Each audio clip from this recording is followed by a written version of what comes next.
અમદાવાદ શહેરમાં છવાયું ધુમ્મસભર્યું વાતાવરણ। ઠંડી વચ્ચે શહેરભરમાં છવાયું છે ધુમ્મસભર્યું વાતાવરણ। વહેલી સવારે અને રાત્રે શહેરમાં કડકડતી ઠંડીનો અહેસાસ થઈ રહ્યો છે। હજી પણ તાપમાનમાં ઘટાડો થવાની શક્યતાઓ। જાન્યુઆરીમાં હજી પણ પારો ગગડતા ઠંડીમાં વધારો થશે। હજી પણ ઠંડી વધી શકે છે। જાન્યુઆરીમાં હજી પણ તાપમાનમાં ઘટાડો થવાની શક્યતાઓ। છેલ્લા 2-3 દિવસથી જે ઠંડીનો અનુભવ લોકોને થઈ રહ્યો છે, પરંતુ જાન્યુઆરીમાં આના કરતાં પણ વધુ ઠંડીની શક્યતાઓ છે।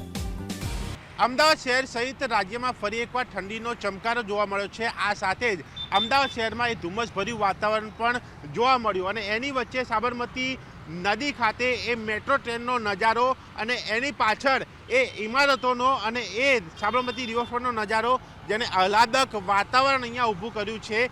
જે નજારાની મજા માણવા માટે જે સહેલાણીઓ આવતા હોય છે તેમને પણ ખૂબ ભરપૂર આનંદ જે છે તે આ ધુમ્મસભર્યા વાતાવરણ વચ્ચે, એ ઠંડક વાતાવરણ વચ્ચે આવી રહ્યો છે।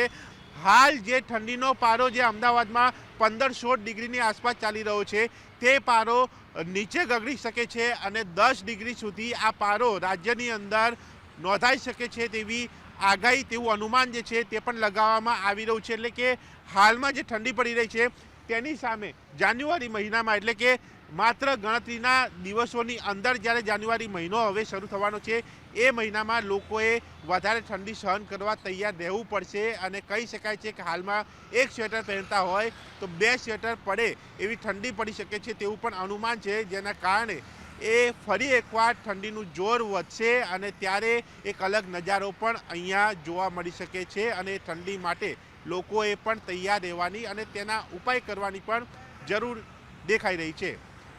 કેમેરામેન સૂર્યપ્રકાશ શર્મા સાથે દર્શન રાવલ, ઝી મીડિયા, અમદાવાદ।